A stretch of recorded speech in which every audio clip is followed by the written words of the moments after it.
Assalamualaikum warahmatullahi wabarakatuh. Tanpa perkenalan lagi, saya akan menjelaskan materi tentang Mas'ud Mashhud Abidin tentang konsep HAM. Yang pertama, arti hak asasi manusia dan sejarah kemunculannya. Humanisme berasal dari kata Latin humanis yang berarti manusia, menekankan nilai kemanusiaan dan martabat manusia. Sebagai gerakan pemikiran kritis, humanisme menyoroti peran dan tanggung jawab manusia. Sejarahnya membawa pencerahan dalam pembelajaran dengan menghidupkan kembali tulisan-tulisan klasik pada akhir abad pertengahan. Kultur humanisme berasal dari Yunani dan Romawi kuno, mempengaruhi perkembangan pengetahuan, etika, hukum, dan politik di Eropa. Istilah humanisme baru diperkenalkan pada abad ke-19. Hak asasi manusia yang dipahami dalam dokumen abad ke-28 seperti Deklarasi Universal memiliki ciri menonjol sebagai berikut. Yang pertama, hak asasi manusia adalah hal yang bersifat normatif, pasti, dan wajib ditegakkan dengan prioritas tinggi. Hak-hak ini bersifat universal, dimiliki oleh setiap manusia hanya karena mereka adalah manusia, tanpa memandang karakteristik seperti ras, jenis, kelamin, agama, dan status sosial dan kewarganegaraan, dan dapat diterapkan secara global. Hak asasi manusia dianggap ada secara inheren, tidak tergantung pada pengakuan dan penerapan dalam sistem hukum nasional. Hal tersebut mungkin belum efektif sampai dijalankan menurut hukum, tetapi ada sebagai standar argumentasi dan kritik.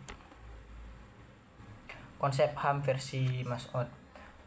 Abdurrahman Mas'ud lahir di Kudus pada 16 April 1960. Ia adalah anak pertama dari 6 bersaudaranya. Ayahnya Haji Mas'ud bin Kiai Irsyad adalah seorang santri yang sukses di bidang tekstil. Abdurrahman Mas'ud meniti pendidikan hingga meraih gelar profesor dalam ilmu sejarah dan kebudayaan Islam.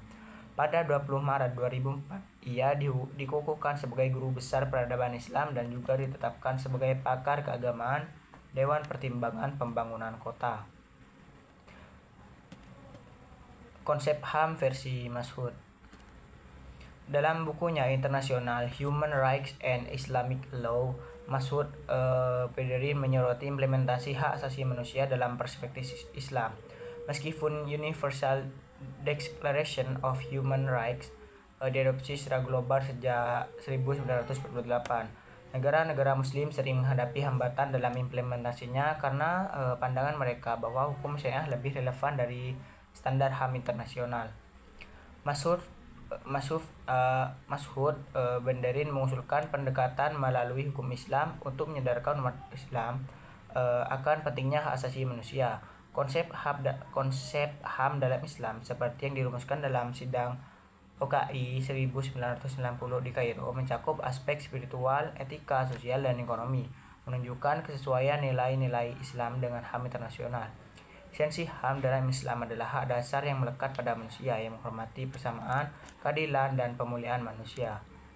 Nah, itu saja yang dapat saya sampaikan. Kurang lebihnya saya mohon maaf. Assalamualaikum warahmatullahi wabarakatuh.